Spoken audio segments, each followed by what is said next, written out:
नमस्ते my dear students. हमारा प्यारा channel All India Career Institute पर आप लोगों का स्वागत है।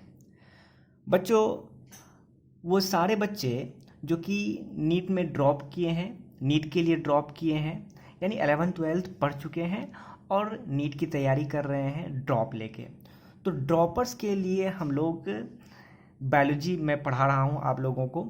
तो बायोलॉजी में अभी तक हमने 2 चैप्टर ह्यूमन फिजियोलॉजी का कंप्लीट किया है। तो ह्यूमन फिजियोलॉजी में पढ़ा रहा हूँ, तो ह्यूमन फिजियोलॉजी मैंने पहले चैप्टर जो डाइजेशन और एब्जॉर्प्शन पढ़ाया और दूसरा चैप्टर रेस्पिरेशन में पढ़ाया एनसीईआरटी का। अब मैं ये तीसरा चैप्टर लेके आया हूँ ह्यूमन फिजियोलॉजी का, बॉडी फ्लूइड्स एंड सर्कुलेशन। बच्चों, एक चीज़ ध्यान रखिएगा, ये ह्यूमन फिजियोलॉजी बहुत इंपॉर्टेंट यूनिट है। ह्यूमन फिजियोलॉजी का हर चैप्टर का 2 से 3 लगभग 2 मिनिमम 2 क्वेश्चन का वेटेज हर चैप्टर से रहता है। इतना इंपॉर्टेंट है बच्चों। तो इसलिए हर चैप्टर का वेटेज है, 2 क्वेश्चन बहुत मायने रखता है बच्चों, 2 करके। तो हर चैप्टर से 2 क्वेश्चन पूछने का इससे प्रोबेबिलिटी होता है। इसलिए हर चैप्टर आप लोगों के लिए बहुत इंपॉर्टेंट है, इसे पढ़िए। अब ये बॉडी फ्लूइड एंड सर्कुलेशन है, ये चैप्टर तो बहुत इंपॉर्टेंट है। अभी शुरू में तो आपको आसान लगेगा क्योंकि सारी इन्फॉर्मेशंस हैं, लेकिन कंसेप्चुअल जो आता है जब हम आपको हार्ट पढ़ाएंगे इसमें और हार्ट के स्ट्रक्चर के बारे में बताएंगे, वहाँ पे आपको डाउट आएगा। लेकिन फिर भी अगर मैं चाहूँगा अच्छे से अच्छे आपको कंटेंट देने और अच्छा से अच्छा समझाऊँगा तो पक्का है कि आपको समझ में आएगा। अगर नहीं समझ में आया तो दोबारा वीडियो को देखिए, दोबारा देखिए, लेकिन समझ में ज़रूर आएगा। मैं तो हम अपने तरफ से हर वो कोशिश करूँगा कि आप लोगों को अच्छा कंटेंट देकर और अच्छे से हर चीज़ को क्लियर करूँ। तो चलिए बच्चों, टाइम वेस्ट किए बिना हम लोग पढ़ते हैं बॉडी फ्लूइड्स एंड सर्कुलेशन। देखिए बच्चों, बॉडी फ्लूइड एंड सर्कुलेशन को पढ़ने के लिए, ये सर्कुलेशन करवाने के लिए जो हमारे बॉडी में है उसी को हम बोलते हैं सर्कुलेटरी सिस्टम, जो कि ये काम करवाता है ब्लड को दौड़ाना, लिम्फ को, सब कुछ जितना भी सर्कुलेशन का काम आपके बॉडी में होता है, बॉडी के फ्लूइड्स का सर्कुलेशन, वो सारा काम कौन करता है? Circulatory system. तो जब इसका मतलब आपको बॉडी फ्लूइड एंड सर्कुलेशन पढ़ना है तो आपको सिस्टम को जानना होगा कि आखिर ये कौन कौन होता है जो करवाता है। तो सर्कुलेटरी सिस्टम में 3 चीज आता है।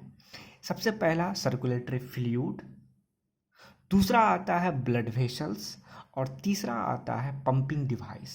सर्कुलेटरी फ्लूइड में ब्लड है पहला फ्लूइड, और दूसरा फ्लूइड है बच्चों लिम्फ। फ्लूइड मतलब जो लिक्विड पदार्थ आपके बॉडी के अंदर है उसी को सर्कुलेटरी फ्लूइड बोलते हैं, जो ब्लड और लिम्फ है। दूसरा है ब्लड वेसल्स। ब्लड वेसल्स मतलब जिसके अंदर ये ब्लड और लिम्फ दौड़ेगा, यानी एक तरह का समझिए तो चैनल है, रास्ता है जिसके थ्रू ब्लड और लिम्फ आता जाता है, उसी को हम ब्लड वेसल्स बोलते हैं। तो ब्लड वेसल्स के अंदर आता है arteries, capillaries, veins and portal systems. और तीसरा पंपिंग डिवाइस, जो कि ये ब्लड और लिम्फ को पंपिंग करता है। तो ये एक डिवाइस है, एक तरह का जो मशीन है जो आपकी बॉडी में है, तो उसको हम बोलते हैं हार्ट। अगर आपको पूरे बॉडी फ्लूइड्स एंड सर्कुलेशन के बारे में डिटेल से जानना है तो आपको ये सारे सर्कुलेटरी सिस्टम को अच्छे से पढ़ना होगा। तो सर्कुलेटरी सिस्टम में सबसे पहला सर्कुलेटरी फ्लूइड है, उसमें भी सबसे पहला है ब्लड। तो हम लोग चलते हैं बच्चों, ब्लड को पढ़ते हैं। तो चलिए बच्चों, हम लोग ब्लड को पढ़ते हैं। ये देखिए बच्चों, ब्लड क्या है? तो ब्लड एक तरह का फ्लूइड है बच्चों, जो कि कनेक्टिव टिश्यू है। तो इसीलिए मैंने लिखा है blood is a fluid connective tissue. ठीक है, ये एक तरह का कनेक्टिव टिश्यू है, ठीक है, जो कि फ्लूइड रूप में आपके बॉडी में प्रेजेंट है, लिक्विड के रूप में। इसका ओरिजिन जो पूछता है बच्चों, ब्लड का ओरिजिन जो होता है वो मेसोथर्मल होता है।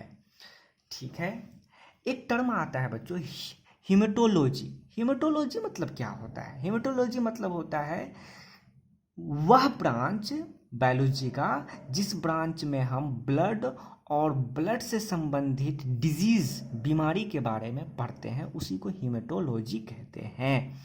ठीक है, अब दूसरा आता है बच्चों ब्लड का वॉल्यूम, वॉल्यूम ऑफ ब्लड। देखिए, ब्लड कितना है आपके बॉडी के अंदर, तो कहा जाता है मेल और फीमेल में अलग अलग होता है। मेल में अप्रॉक्सीमेटली 5 लीटर होता है और फीमेल में अप्रॉक्सीमेटली 4 to 4.5 लीटर यानी 4.5 लीटर तक अप्रॉक्सीमेटली होता है। यानी कि फीमेल में थोड़ा कम होता है और मेल में फीमेल के कंपैरिजन में ज़्यादा होता है। 5 लीटर जो कि आपके पूरे बॉडी का 8% होता है। आपके बॉडी का जितना वेट है उसका 8% निकाल दीजिए, उतना ही आपके अंदर ब्लड होता है। क्लियर। और फीमेल की बात किया जाए तो फीमेल बॉडी का जितना वेट होता है उसका 7% निकाल दीजिए, उतना ही उसके अंदर ब्लड होता है। यानी 7% होता है पूरे बॉडी के वेट का फीमेल में ब्लड, और मेल में कितना ब्लड होता है, पूरे बॉडी का जितना वेट होता है उसका 8% मेल के अंदर ब्लड होता है। क्लियर। उम्मीद करते हैं बच्चों पूरे अच्छे से समझ गए होंगे। दूसरा टर्म है बच्चों ECF। इसका फुल फॉर्म है एक्स्ट्रा सेलुलर फ्लूइड। ठीक है। ये एक्स्ट्रा सेलुलर फ्लूइड मतलब जो ब्लड वेसल से बाहर में रहता हो, वही फ्लूइड को हम बोलते हैं एक्स्ट्रा सेलुलर फ्लूइड, जो आपके सेल्स के बाहर में एक्स्ट्रा अलग से रहेगा। एक्स्ट्रा सेलुलर फ्लूइड का अमाउंट जो होता है बच्चों वो 15 लीटर होता है, 15 लीटर के बराबर होता है। ठीक है। और यही एक्स्ट्रा सेलुलर फ्लूइड है जो कि आपके वेसल्स के अंदर ब्लड को बनाता है। तो कहा जाता है कि पूरे एक्स्ट्रा सेलुलर फ्लूइड का 33% ब्लड होता है। एक्स्ट्रा सेलुलर फ्लूइड का कितना परसेंट ब्लड बनता है, तो कहिएगा बच्चों 33%। तो समझ गए बच्चों। तो अगर पूछेगा कि ब्लड कितना बनता है एक्स्ट्रा सेलुलर फ्लूइड का, तो एक्स्ट्रा सेलुलर फ्लूइड का 33% ब्लड बनता है। ब्लड का पीएच वैल्यू क्या होता है बच्चों, तो कहा जाता है ब्लड का पीएच वैल्यू 7.2 से लेकर 7.4 तक होता है। अब ये 7.2 कहाँ पे, तो 7.2 जो होता है बच्चों वो वेन में होता है और 7.4 आर्टरी के अंदर होता है। क्लियर। क्यों ऐसा, क्यों अंतर क्यों है, वेन में 7.2 है पीएच और आर्टरी में 7.4 है, क्यों, वो इसलिए बच्चों मैं यहाँ पे लिख दिया हूँ बच्चों। देखिए इसलिए क्योंकि वेन के अंदर CO2 यानी कार्बन डाइऑक्साइड का मात्रा ज़्यादा होता है, और कार्बन डाइऑक्साइड ज़्यादा होने की वजह से H+ आयन ज़्यादा होता है। और हम लोग जानते हैं बचपन से बच्चों 8, 9, 10 से ही पढ़ रहे हैं कि H+ आयन ज़्यादा होने से पीएच वैल्यू घटता है। इसी वजह से वेन में पीएच वैल्यू थोड़ा कम होता है और आर्टरी में पीएच वैल्यू थोड़ा ज़्यादा होता है, क्योंकि वहाँ पे CO2 कम होता है और H+ आयन इसी वजह से कम होता है, और H+ आयन कम होने की वजह से पीएच वैल्यू बढ़ता है। इसी वजह से आर्टरी में 7.4 होता है। क्लियर। तो उम्मीद करते हैं बच्चों इतने सारे बात को, इसमें कोई कंसेप्ट नहीं है, सारी इंफॉर्मेशंस भरा पड़ा है जो आपको याद रखना होगा। अब हम लोग आगे चलते हैं बच्चों। देखिए बच्चों नेक्स्ट पेज पे हम लोग आगे हैं। देखिए बच्चों ब्लड का कंपोजिशन ऑफ ब्लड, कि ब्लड में कंपोजिशन ऑफ ब्लड मतलब कि ब्लड में क्या क्या चीज़ होता है। तो बच्चों मेनली ब्लड में 2 चीज़ होता है। सबसे पहला तो प्लाज्मा होता है, दूसरा फॉर्म्ड एलिमेंट्स होता है। मैं अभी बता रहा हूँ बच्चों कि इसमें क्या क्या होता है। प्लाज्मा कहा जाता है पूरे ब्लड का 55% प्लाज्मा होता है, और पूरे ब्लड का फॉर्म एलिमेंट कितना होता है 45% फॉर्म्ड एलिमेंट्स होता है। प्लाज्मा जो कि 55% होता है, 55% को भी अगर 100% में देखा जाए तो कहा जाता है पूरे प्लाज्मा का 90 to 92% वाटर होता है प्लाज्मा में, और पूरे प्लाज्मा का 1% ही सिर्फ इनऑर्गेनिक सब्सटेंस पाया जाता है प्लाज्मा में। बच्चों मैं फिर से बोल रहा हूँ प्लाज्मा में पाया जा रहा है, और प्लाज्मा का पूरे प्लाज्मा का 9% ऑर्गेनिक सब्सटेंस पाया जाता है। तो याद रखिएगा प्लाज्मा में 90 से 92% वाटर होता है, प्लाज्मा में 1% इनऑर्गेनिक सब्सटेंस होता है, प्लाज्मा में 9% ऑर्गेनिक सब्सटेंस होता है। ठीक है। अगर प्लाज्मा को भी 100% के अंदर रखा जाए तो उसके हिसाब से देखा जाए तब, क्लियर, यानी कि 55 को ही बांटा गया है 100 के अंदर। अब यहाँ पे फॉर्म एलिमेंट जो कि 45% होता है पूरे ब्लड का, इसको भी कहा जाता है। ये फॉर्म एलिमेंट होता क्या है, तो फॉर्म एलिमेंट में 3 चीज होता है बच्चों। सबसे पहला एरिथ्रोसाइट, दूसरा ल्यूकोसाइट्स और तीसरा थ्रोम्बोसाइट्स। देखिए बच्चों, फॉर्म एलिमेंट के अंदर क्या क्या आया, एरिथ्रोसाइट्स, ल्यूकोसाइट्स और थ्रोम्बोसाइट। एरिथ्रोसाइट्स में जो ये इरिथ्रो नाम है, इरिथ्रो मतलब होता है रेड, साइड मतलब सेल, तो इसका मतलब इरिथ्रोसाइट मतलब रेड ब्लड सेल, मतलब आरबीसी। ल्यूको मतलब होता है वाइट, यहाँ मैंने ऊपर में लिखा है बच्चों, ल्यूको मतलब होता है वाइट, साइड मतलब सेल, वाइट सेल मतलब डब्ल्यूबीसी वाइट ब्लड सेल, ठीक है। थ्रोम्बोसाइट, थ्रोम्बो मतलब होता है क्लोट, क्लोट मतलब जमाना, साइट मतलब होता है सेल, तो वह सेल जो कि ब्लड को जमाने में हेल्प करता है, क्लॉट करने में हेल्प करता है। तो कौन करता है, प्लेटलेट्स करता है। यानी ये 3 तरह का सेल्स फॉर्म्ड एलिमेंट्स के अंदर आता है।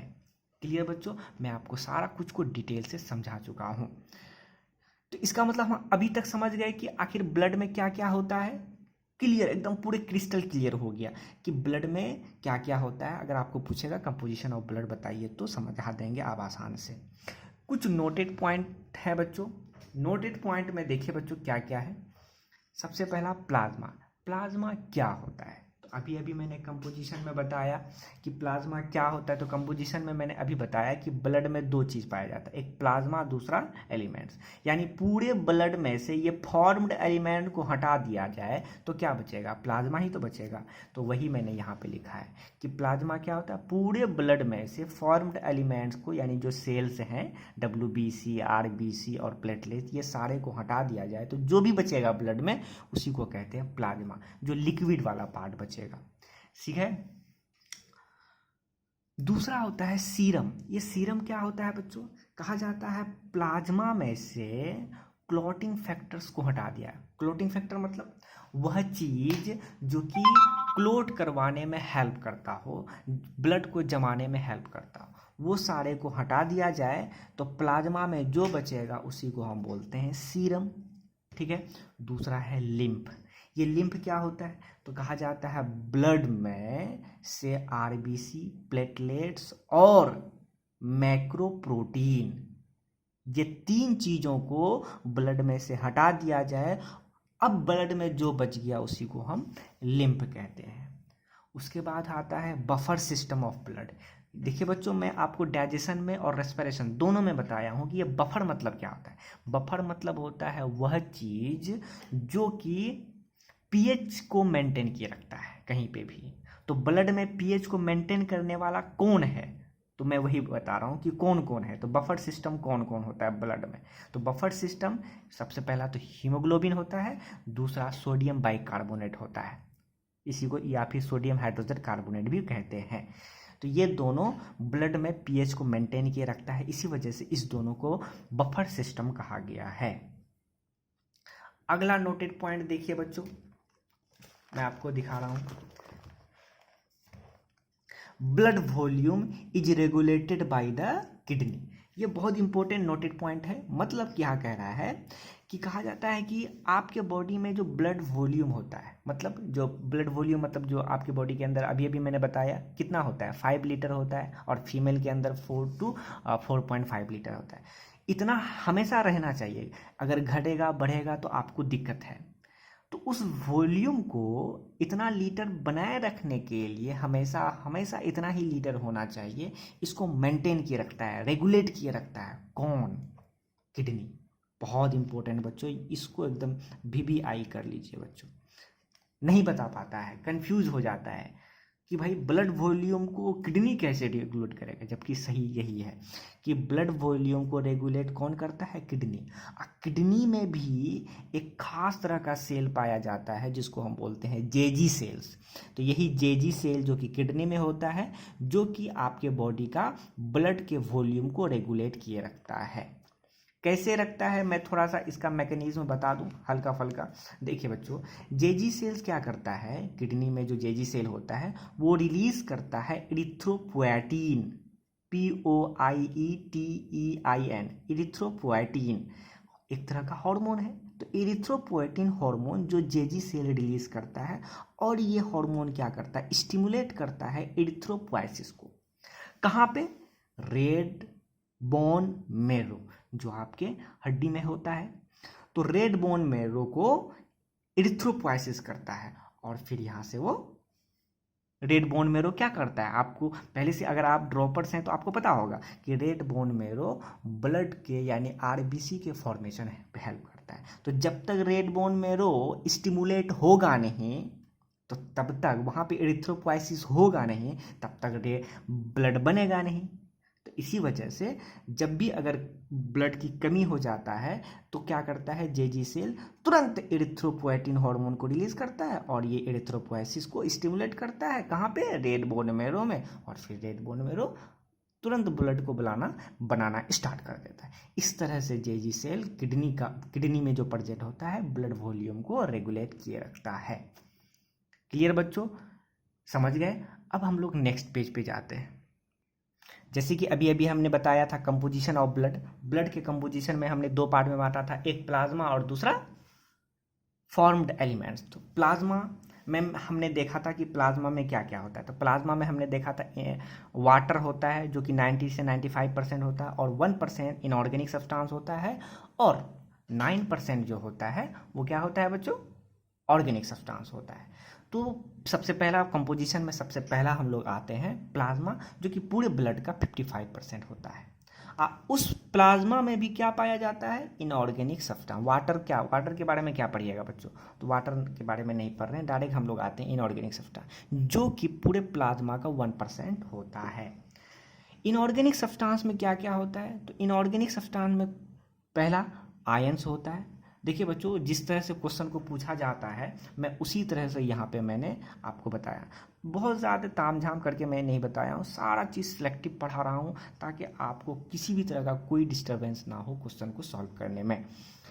इसी तरह से पूछा जाता है। मैं आपको यहाँ पे लिखा देता सारा आयंस का नाम तो फिर दिक्कत था, लेकिन क्वेश्चन जिस हिसाब से पूछा जाता है मैं आपको उसी हिसाब से बता रहा हूँ। ये ऑर्डर में पूछा जाता है। तो आयंस होता है, कौन कौन आयंस होता है, chloride ion, sodium ion, potassium ion, calcium ion, magnesium ion. लेकिन यहाँ पे क्वेश्चन इस तरह से पूछा जाता है कि ऑर्डर बताइए कि कौन कितना होता है। तो कहा जाता है सबसे ज़्यादा क्लोराइड आयन होता है, उसके बाद सोडियम आयन होता है, उसके बाद उससे कम पोटासियम आयन होता है, उससे भी कम कैल्शियम आयन होता है, उससे भी कम मैग्नीशियम आयन होता है। तो ये आपको इस हिसाब से ऑर्डर के हिसाब से याद करना है। क्लियर। और इन ऑर्गेनिक सब्सटेंस में दूसरा कुछ सॉल्ट्स भी होते हैं। तो सॉल्ट्स में क्या क्या होता है, सोडियम क्लोराइड, दूसरा सोडियम हाइड्रोजन कार्बोनेट या इसी को सोडियम बाइकार्बोनेट बोलते हैं, और तीसरा पोटासियम क्लोराइड, और भी वगैरह वगैरह। तो ये तीन मेन है। इस तीनों में से सबसे ज़्यादा आपके ब्लड में सोडियम क्लोराइड पाया जाता है, मैंने लिख भी दिया है ब्रैकेट में मैक्सिमम। सोडियम हाइड्रोजन कार्बोनेट जिसको सोडियम बाइकार्बोनेट बोलते हैं, जो कि एक तरह भी मैंने पीछे पढ़ाया, जो एक तरह का बफर की तरह काम करता है, यानी पीएच को मेंटेन किए रखता है ब्लड में। क्लियर बच्चों, इनऑर्गेनिक सब्सटेंस पढ़िए। दूसरा है ऑर्गेनिक सब्सटेंस, ठीक है। ऑर्गेनिक सब्सटेंस जो कि 9% पाया जाता है आपके ब्लड प्लाज्मा का, पूरा प्लाज्मा का 9% होता है। ऑर्गेनिक सब्सटेंस में क्या क्या होता है बच्चों, तो देखिए, तो ऑर्गेनिक सब्सटेंस में मैं आपको सीरियली पढ़ा रहा हूँ। ऑर्गेनिक सब्सटेंस में सबसे पहला चीज़ जो होता है वो प्रोटीन होता है, जो कि 6 to 8% होता है, ठीक है। प्रोटीन में भी कौन कौन प्रोटीन होता है, तो देखिए बच्चों ये बहुत इंपॉर्टेंट है, यहाँ पे आपको पूरे अच्छे से याद रखना होगा। तो प्रोटीन में भी कौन कौन प्रोटीन होता है, एक अल्ब्यूमिन प्रोटीन, प्रोथ्रोम्बिन, और उसी वहीं पे प्रोथ्रोम्बिन के साथ साथ फैब्रिनोजेन भी होता है, और तीसरा इंपॉर्टेंट प्रोटीन ग्लोब्यूलिन। अल्ब्यूमिन सबसे ज़्यादा होता है, 4% लगभग होता है, ठीक है।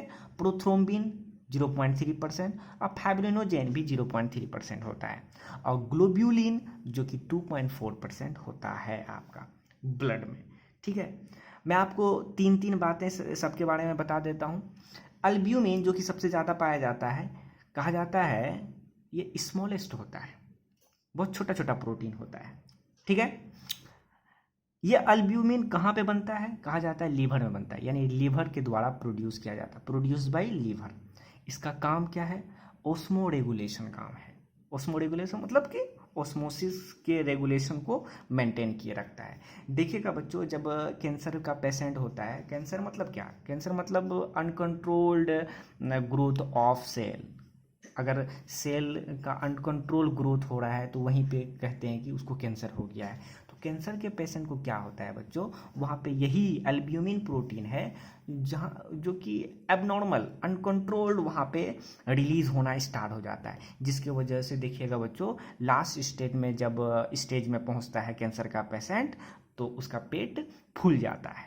क्यों, क्योंकि वहाँ पे बोलता है, अगर डॉक्टर को पूछिएगा कि अब भाई ये क्या हो रहा है, पेट क्यों फूल रहा है डॉक्टर साहब, तो बोले वो डॉक्टर साहब उधर से बोलेंगे कि अल्ब्यूमिन प्रोटीन का ड्रिफ्ट चल रहा है, मतलब वहाँ पे निकल रहा है। इसी वजह से कैंसर अगर किसी को हो तो वहाँ पे चाहिए कि चाहे वो शुरू में ही हो जाए, अगर आपको पहले ही मालूम चल गया है तो आप कोशिश कीजिए कि अच्छे अमाउंट में, ताज़े अमाउंट में, ज़्यादा से ज़्यादा अमाउंट में आप प्रोटीन खाएं, प्रोटीन लें, चाहे वो जिस भी फॉर्म में हो, तो वहाँ पे आप ठीक होने का ज़्यादा से ज़्यादा संभावना होता है। इसी वजह से डॉक्टर सब भी प्रोटीन, अगर उसको दिखाया जाता है तो प्रोटीन का ज़्यादा से ज़्यादा अमाउंट में दवाई दिया जाता है, ठीक है। अब ये प्रोथ्रोम्बिन और फाइब्रिनोजेन के बारे में बोलते हैं। ये वो कहा जाता है ये प्रोटीन लार्जेस्ट होता है, सबसे बड़ा प्रोटीन होता है, ये भी लीवर से प्रोड्यूस होता है। इसका काम है ब्लड में क्लोटिंग, अगर ब्लड बाहर आ जाएगा तो वो क्लोटिंग का काम करता है, इसका काम है। तीसरा है बच्चों ग्लोब्यूलिन, जो कि 2.4% होता है, ठीक है। ये प्रोटीन को मैंने नीचे में दिखाया है बच्चों, इस प्रोटीन को मैं ये देखिए नीचे करके मैं यहाँ पे बताया, क्योंकि यहाँ पे जगह नहीं है इसी वजह से मैंने नीचे बताया है। ग्लोब्यूलिन जो होता है वो 3 तरह का होता है, एक alpha globulin, beta globulin, gamma globulin, ये 3 तरह का ग्लोब्यूलिन होता है। अल्फा और बीटा ग्लोब्यूलिन ये दोनों ग्लोब्यूलिन लीवर से प्रोड्यूस होता है, मैंने यहाँ पे लिख भी दिया है। इसका फंक्शन क्या है बच्चों, binding and transport of vitamin and mineral, यानी विटामिन और मिनरल का ट्रांसपोर्ट करने में ये हेल्प करता है, इसका यही काम है बच्चों, और बाइंडिंग में काम करता है। क्लियर। अब यहाँ पे मेन जो यहाँ पे जो आपको स्ट्रॉन्ग बनाता है, आपकी इम्यूनिटी को मजबूत करता है, ये गामा ग्लोब्यूलिन, ये भी एक तरह का प्रोटीन है। गामा ग्लोब्यूलिन जिसको हम इम्यूनोग्लोब्यूलिन भी कहते हैं, वो इसलिए क्योंकि ये एक तरह का एंटीबॉडी है। किस तरह एंटीबॉडी है, मैं आपको थोड़ा सा इसका मैकेनिज्म समझा देता हूँ। क्योंकि गामा ग्लोब्यूलिन प्रोड्यूस करता है बी लिम्फोसाइट्स को, यही वो बी लिम्फोसाइट्स है जो कि प्लाज्मा सेल बनाता है। देखिए बच्चों, मैं आपको ये साइड में फिगर बना के बताया हूँ। ये देखिए, मान लेते हैं ये कोई आदमी है, आदमी को क्या हुआ कि बाहर से कोई फॉरेन पार्टिकल है, ये मतलब एंटीजन है जो आपको नुकसान करेगा। एंटीजन भी समझते शायद, जरूर ड्रॉपर है तो जरूर समझते होंगे। फॉरेन पार्टिकल को ही एंटीजन बोलते हैं जो आपको नुकसान करेगा। ये एंटीजन क्या किया, आदमी के अंदर इंटर किया। जैसे ये इंटर किया तो ये तो फॉरेन पार्टिकल है, अब ये बॉडी तो इसको स्वीकार नहीं करेगा, लेकिन ये तो घुस गया। तब वहाँ पे ये बॉडी में आपके बी लिम्फोसाइट है, और बी लिम्फोसाइट के सरफेस पे लगा होता है, क्या लगा होता है बच्चों, एंटीबॉडी। अब ये एंटीबॉडी तुरंत इसको देखेगा, जैसे ही इसे करे यहाँ पे मिलेगा तो ये बी लिम्फोसाइट तुरंत क्या करेगा बच्चों, प्लाज्मा सेल और मेमोरी सेल, ये देखिए ऊपर में मैंने प्लाज्मा सेल लिखा, नीचे में मेमोरी सेल लिखा, ये प्लाज्मा सेल और मेमोरी सेल बी लिम्फोसाइट बनाना स्टार्ट कर देगा। प्लाज्मा सेल जैसे ही बना तो प्लाज्मा सेल तुरंत प्रोड्यूस करेगा इम्यूनोग्लोब्यूलिन, यानी वही गामा ग्लोब्यूलिन को प्रोड्यूस करेगा। ये इम्यूनोग्लोब्यूलिन क्या करता है, डिफेंस का काम करता है, हेल्प इन डिफेंस, ठीक है, इसको बचाने, आपको बचाने में हेल्प करता है, और तुरंत ये डिफेंस करके इसको मार देगा या फिर इसके ग्रोथ को रोकेगा। इस तरह से प्लाज्मा सेल काम करता है, समझ गए बच्चों। और ये मेमोरी सेल जो कि फ्यूचर में काम करेगा, फ्यूचर ये मेमोरी सेल इसलिए बना ताकि फ्यूचर में कभी भी ये एंटीजन आएगा तो फिर से ये बी लिम्फोसाइट्स को इस तरह का सेल नहीं बनाना पड़ेगा, इतना तामझाम नहीं करना पड़ेगा, क्योंकि पहले से तो वो सेल बना हुआ है। अब ये सेल डायरेक्ट ये उस एंटीजन से लड़के इसको ख़त्म कर देगा। तो ये मेमोरी सेल इसलिए बनता है ताकि फ्यूचर में कभी भी उसी तरह का एंटीजन आए तो उसको मार सके। इसी वजह से तो कोरोना का वैक्सीन जो निकला है उसमें सरकार कहता है अगर डबल डोज मिलता है तब जाके आपके अंदर में इम्यून डेवलप होता है, ठीक है, क्योंकि तब तक आपके अंदर कोरोना वायरस के लिए मेमोरी सेल बन चुका होता है। तो कंप्लीट हुआ बच्चों। तो ये आपने प्रोटीन के बारे में पढ़ा। तो ऑर्गेनिक सब्सटेंस में सबसे पहला प्रोटीन आता है। अब दूसरा क्या आता है, देखिए बच्चों, मैं आपको नेक्स्ट देखिए बच्चों, दूसरा है ऑर्गेनिक सब्सटेंस में blood sugar. Blood sugar normally आपके बॉडी के अंदर ब्लड शुगर बहुत ज़्यादा या बहुत कम नहीं होता है। नॉर्मली आपके बॉडी के अंदर ब्लड में शुगर कितना होना चाहिए, तो मैं आपको यहाँ पे लिख दिया हूँ नॉर्मल लेवल क्या होता है शुगर का ब्लड में।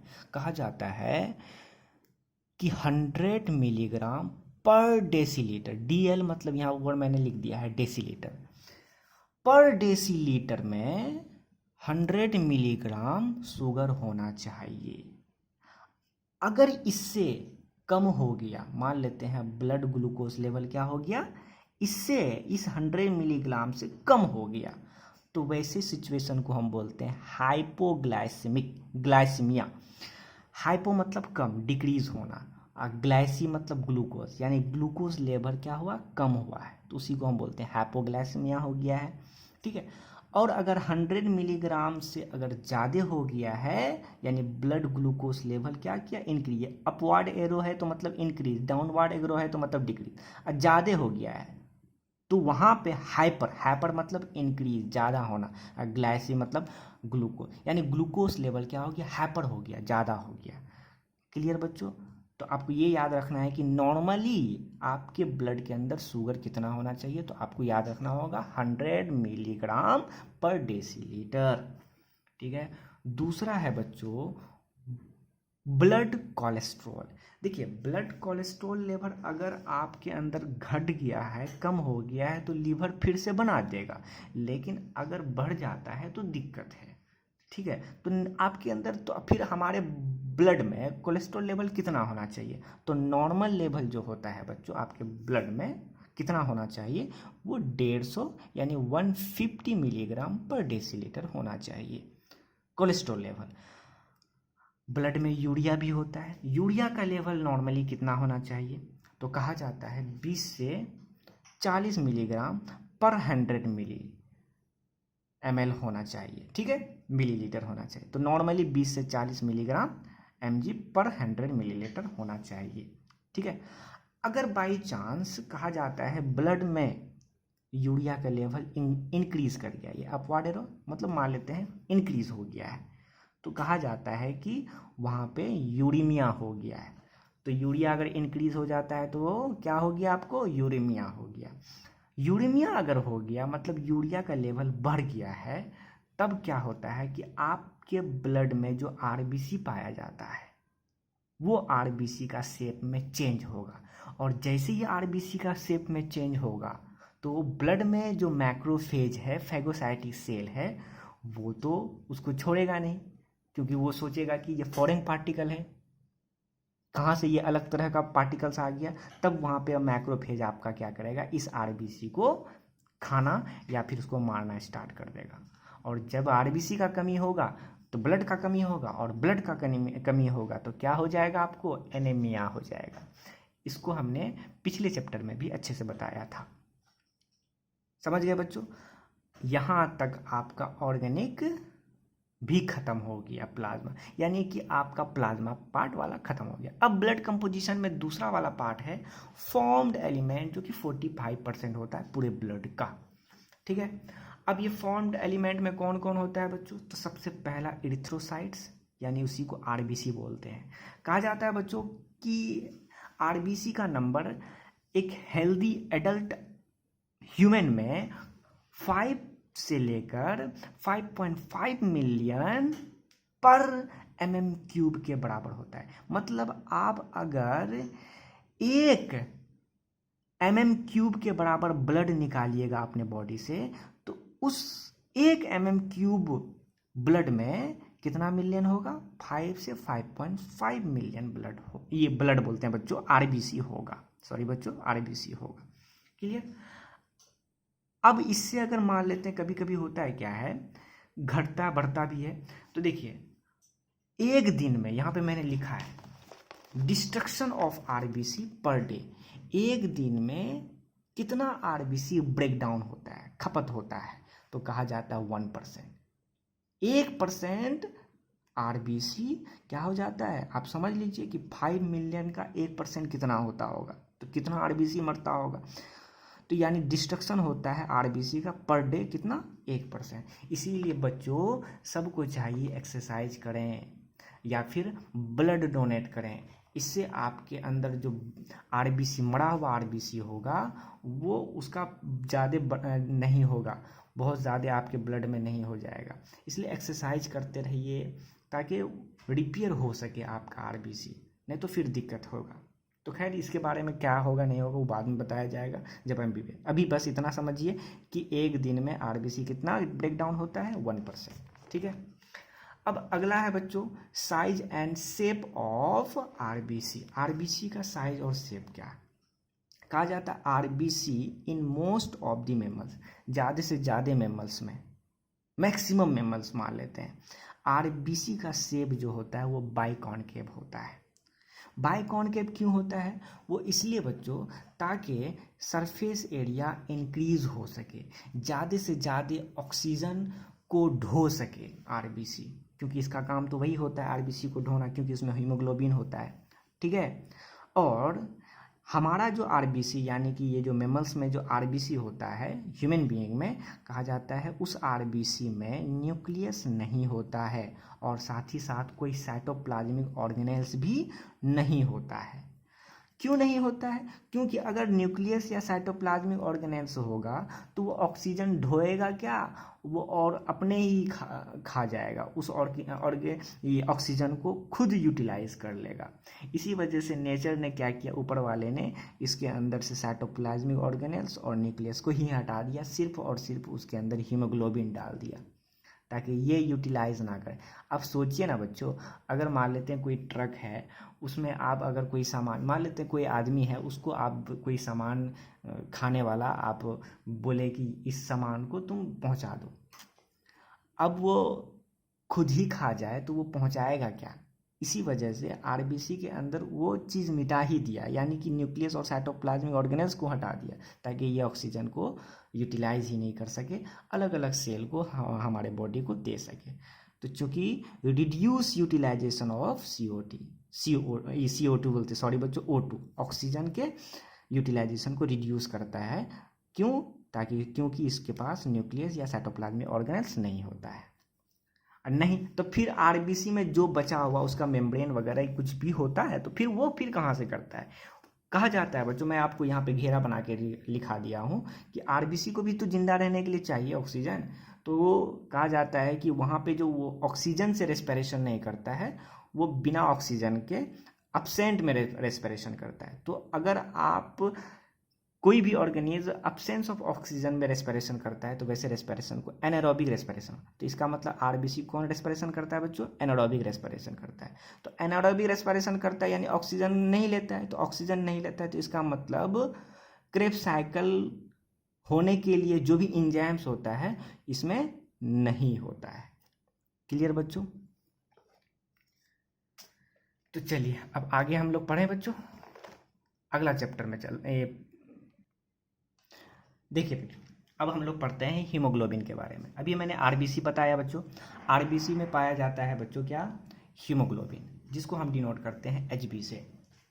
तो हीमोग्लोबिन कहा जाता है बच्चों, हीमोग्लोबिन में दो चीज़ होता है, एक ग्लोब्यूलिन प्रोटीन होता है और दूसरा हेमी होता है। ये दो चीज़ से मिलकर हीमोग्लोबिन बनता है। ग्लोब्यूलिन प्रोटीन 95% होता है और हेमी जो होता है वो 5% होता है, बहुत कम मात्रा में। ग्लोब्यूलिन प्रोटीन का 4 मॉलिक्यूल्स होता है हीमोग्लोबिन के अंदर।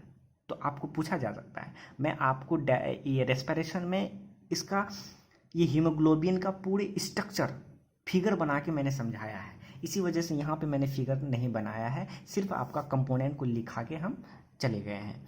लेकिन आपको रेस्पिरेशन में हमने हीमोग्लोबिन का पूरे अच्छे से डिटेल से फिगर के साथ सारी चीज़ को दर्शाया है कि कैसे 4 मॉलिक्यूल्स होता है।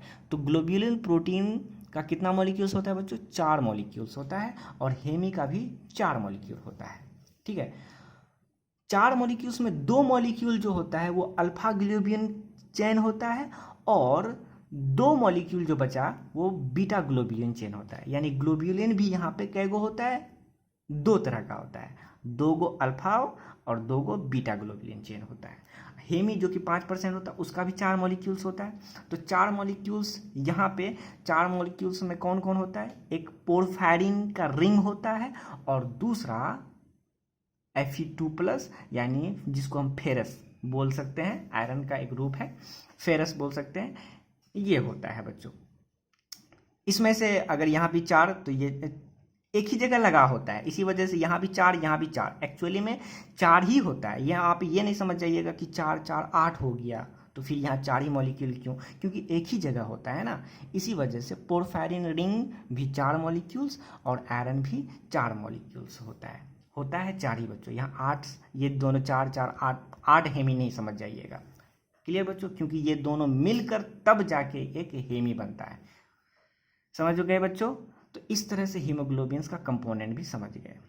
देखिए बच्चों, एक हेल्दी ह्यूमन में हीमोग्लोबिन का मात्रा कितना होता है? तो कहा जाता है 12 से 16 ग्राम पर 100 ml ऑफ ब्लड। मतलब 100 ml ब्लड निकालिएगा तो उसमें 12 से 16 ग्राम हीमोग्लोबिन होना चाहिए एक हेल्दी ह्यूमन में। क्लियर बच्चों? यहाँ पे मैंने नोटेड पॉइंट करके लिखाया है कि प्रत्येक आरबीसी के अंदर हीमोग्लोबिन जो होता है कितना होता है? 280 मिलियन होता है। 280 मिलियन बहुत है बच्चों। यानी एक आरबीसी के अंदर पूछा जाए कितना मिलियन हीमोग्लोबिन होता है तो कहा जाता है 280। अब सोचिए बच्चों, इतना सारा होता है। चलिए, हो गया। अब हम लोग पढ़ते हैं फॉर्मेशन ऑफ आरबीसी, कैसे आरबीसी का निर्माण होता है। आरबीसी का फॉर्मेशन को ही हम एरिथ्रोपोएसिस बोलते हैं। देखिए बच्चों, यहाँ पे 2 केस है। अगर आप एम्ब्रियोनिक स्टेज में हैं, यानी जब आप बच्चा एम्ब्रियो अभी ऑफस्प्रिंग का एम्ब्रियो ही बना है, तो कहा जाता है एम्ब्रियो के वक्त वहाँ पे यॉर्क सेक बनता है, यॉर्क सेक। तो यही वो यॉर्क सेक है जिसके मदद से आरबीसी का निर्माण होता है। कहा जाता है बच्चों कि बच्चा का सबसे पहला जो अंग होता है वो क्या बनता है? हार्ट बनता है। तो हार्ट का काम क्या होता है? ब्लड को पंप करने। इसका मतलब हार्ट बना है तो हार्ट से पहले ब्लड भी बन चुका होता है। तो ब्लड बन गया होगा तो इसका मतलब आरबीसी तो होगा। तो आरबीसी कौन बनाता है एम्ब्रियोनिक स्टेज में? तो यॉर्क सेक बनाता है। उसके बाद जब और डेवलप होता है तो वहाँ पे लीवर और स्प्लीन बन जाता है, तब जाके आरबीसी कौन बनाता है? लीवर और स्प्लीन बनाता है। लेकिन जब बच्चे जन्म ले लेते हैं, यानी कि आफ्टर बर्थ के बाद, तब जाके वहाँ पे रेड बोन मेरो बन चुका होता है, तब ये सब काम नहीं करता है। तब कौन काम करता है? रेड बोन मेरो काम करता है आरबीसी को बनाने में, यानी एरिथ्रोपोएसिस करने में। क्लियर? आरबीसी का क्या क्या कंपोनेंट है वो भी हमने बताया है। सबसे पहला रॉ मटेरियल, आरबीसी को बनाने के लिए कौन कौन सा रॉ मटेरियल आपको चाहिए होता है? तो बताइए। सबसे पहला, अभी अभी मैंने बताया आरबीसी किस किस चीज़ से बना होता है। तो देखिए बच्चों, सबसे पहला ग्लोब्यूलिन प्रोटीन और दूसरा फेरस यानी आयरन। ठीक है, यही 2 रॉ मटेरियल है जिसको मिलाकर हम आरबीसी बनाते हैं। हम नहीं, बोन मैरो। ठीक है, तो अगर आपको पूछेगा तो आरबीसी को बनाने में कौन कौन चीज़ हेल्प करता है, तो आपको 3 चीज़ होगा। 3 चीज़ नहीं, 4 चीज़ हो गया। यॉर्क सेक, लीवर, स्प्लीन और दूसरा red bone marrow. Embryonic stage में यॉर्क सेक, लीवर, स्प्लीन होगा, और जन्म के बाद रेड बोन मेरो। ठीक है, रॉ मटेरियल क्या होता है, ग्लोबुलिन प्रोटीन और फेरस। ठीक है, अब देखिए बच्चों, जब आरबीसी बन जाता है तो पहले पहले तो इमेच्योर, अब उसको मैच्योर कैसे करेंगे, तो मैच्योर करने के लिए दो चीज आता है। सबसे पहला फॉलिक एसिड और दूसरा विटामिन B12, जो मैंने आपको डाइजेशन और एब्जॉर्प्शन में भी बताया था कि विटामिन B12 जो स्टिमुलेट करता है किस चीज़ में, आरबीसी को मैच्योर करने में। तो ये फॉलिक एसिड और विटामिन B12 के मदद से क्या करता है बच्चों, आरबीसी मैच्योर होता है। क्लियर बच्चों। देखिए बच्चों, मैं आपको यहाँ पे एक फिगर के साथ अच्छे से बनाया हूँ। मान लेते हैं ये बोन है आपका, इस बोन के अंदर ये जो मैंने रेड से बनाया है, रेड कलर से, ये रेड बोन मेरो है। इस रेड बोन मेरो में भी बीच बीच में देखिए ब्लैक से बनाया है मैंने, वो स्टेम सेल्स है। यही वो स्टेम सेल्स है जो कि हर सेल्स का जन्मदाता है, यानी जनक है। अब ये मतलब सबको फॉर्मेशन करने, स्टेम सेल ही बनाता है ल्यूकोब्लास्ट, स्टेम सेल ही बनाता है मेगा कैरियोब्लास्ट, और फिर आगे है। देखिए ये ब्लास्ट कहीं भी लगा हुआ रहे तो समझ जाइए वो इमेच्योर है भी। और ल्यूकोब्लास्ट एक इमेच्योर सेल है। अब ये इमेच्योर क्या होगा, मैच्योर में बनेगा। तो जब मैच्योर हो जाएगा तो ब्लास्ट शब्द हट जाएगा। तो ल्यूकोब्लास्ट से बनता है ल्यूकोसाइट्स, ल्यूकोसाइट मतलब WBC। मेगा कैरियोब्लास्ट ये भी इमेच्योर है। जब ये मैच्योर होता है तो इसको बोलते हैं मेगा कैरियोसाइट्स। यही वो मेगा कैरियोसाइट्स है जो खंड खंड में टूटता है, और प्रत्येक खंड को हम बोलते हैं प्लेटलेट्स। समझ गए। और इस प्रोसेस को हम बोलते हैं फ्रेगमेंटेशन। क्लियर, समझ गए बच्चों। और तीसरा इमेच्योर सेल है बच्चों, अगले पेज देखिए बच्चों। तीसरा स्टेम सेल्स ने तीन चीज बनाया, एक सबसे पहला ल्यूकोब्लास्ट, मेगा कैरियोब्लास्ट, ल्यूकोब्लास्ट से बना ल्यूकोसाइट्स, मेगा कैरियोब्लास्ट से बना मेगा कैरियोसाइट्स, जो कि प्लेटलेट्स में फिर खंड खंड में बट के प्लेटलेट्स बन जाता है। और तीसरा है प्रो इरिथ्रोब्लास्ट, ये भी इमेच्योर है। अब ये मैच्योर होने के लिए क्या करेगा, तो देखिए ये प्रो इरिथ्रोब्लास्ट चेंज होता है रेटिकुलोसाइट्स में। रेटिकुलोसाइट्स अभी इमेच्योर नहीं हुआ, ये मैच्योर नहीं हुआ, ये भी इमेच्योर ही है आरबीसी का। तो ये है इमेच्योर आरबीसी रेटिकुलोसाइट्स। और ये इमेच्योर आरबीसी के अंदर क्या है, न्यूक्लियस है। ये देखिए ये आरबीसी है जो इमेच्योर है, जिसके अंदर न्यूक्लियस है। तो एक्चुअली में ये क्या है, रेटिकुलोसाइट्स है। ठीक है, इसमें कहीं कहीं देखिए हीमोग्लोबिन है, और ये हीमोग्लोबिन का फॉर्मेशन करने में हेल्प करता है कौन, न्यूक्लियस। अब यही रेटिकुलोसाइट्स यानी इमेच्योर आरबीसी विथ न्यूक्लियस को मिला क्या, विटामिन B12 और फॉलिक एसिड। जैसे ही मिला तो ये न्यूक्लियस जब तक तब तक मिला जब तक कि ये न्यूक्लियस क्या कर दिया, पूरे सेल्स में हीमोग्लोबिन बना दिया। जैसे ये हीमोग्लोबिन बना देता है, अब ये न्यूक्लियस बोलता है अब मेरा काम खत्म, अब मैं जा रहा हूँ। तब ये क्या करता है, ये न्यूक्लियस देखिए विटामिन B12 और फॉलिक एसिड जैसे आया तो ये न्यूक्लियस सेल के अंदर से भागा। ये देखिए इस तरह से भागा। ये न्यूक्लियस के भागने की प्रोसेस को हमने बोला एक्जोसाइटोसिस। तो जब कोई सेल से कोई चीज़ निकलता है तो वैसे प्रोसेस को बोलते हैं एक्जोसाइटोसिस। अब ये सेल के अंदर क्या सिर्फ बच गया, इसके अंदर साइटोप्लाज्मिक ऑर्गेनेल भी था, न्यूक्लियस भी था, साइटोप्लाज्मिक ऑर्गेनेल भी खत्म और न्यूक्लियस भी बाहर निकल गया एक्सोसाइटोसिस की मदद से। अब सिर्फ और सिर्फ हीमोग्लोबिन बच गया। अब यहाँ पे हीमोग्लोबिन बच गया। अब ये आरबीसी क्या होगा, मैच्योर हो जाएगा विटामिन B12 और फॉलिक एसिड की मदद से। और जब मैच्योर होगा बच्चों तो देखिए इसका शेप में चेंजिंग आएगा, यानी ये आरबीसी बाइकॉन्केव शेप का हो जाएगा, जिसमें सिर्फ और सिर्फ क्या है, हीमोग्लोबिन है। तो इस तरह से है प्रोसेस आरबीसी का बनने का। तो समझ गए बच्चों। आरबीसी का लाइफ स्पेन मैं आपको बता देता हूँ, 120 दिन होता है। 120 दिन से अगर पहले आरबीसी आपका मर रहा है तो फिर दिक्कत है, आप एक्सरसाइज नहीं कर रहे हैं, आप दिक्कत अच्छे से खान पान नहीं हो पा रहा है, तो इसलिए अगर आरबीसी जब जितना दिन है उसका आरबीसी उतना दिन ही रहने दीजिए, इसलिए एक्सरसाइज करते रहिए। आरबीसी अगर पहले मर जाएगा तो फिर आपका भी लाइफ टाइम घट जाएगा, जल्दी जल्दी झोड़ियाँ आ जाएगी आपकी, और आपके स्किन ग्लो नहीं करेगा। तो ये सब बातें हैं। आफ्टर 120 डेज, 120 दिन के बाद क्या होता है, मर जाता है, यानी आरबीसी ब्रेक डाउन हो जाता है। जैसे ही मर जाता है, किसके द्वारा मर के जाता है, मैक्रोफेज। तो हमारे ब्लड में क्या होता है, मैक्रोफेज होता है। जैसे ही उसके शेप में चेंजिंग आया, आरबीसी 120 दिन के बाद आरबीसी को ये मैक्रोफेज खा जाएगा या उसको मार देगा। कहाँ मारेगा बच्चों, स्प्लीन में। तो स्प्लीन में मारता है।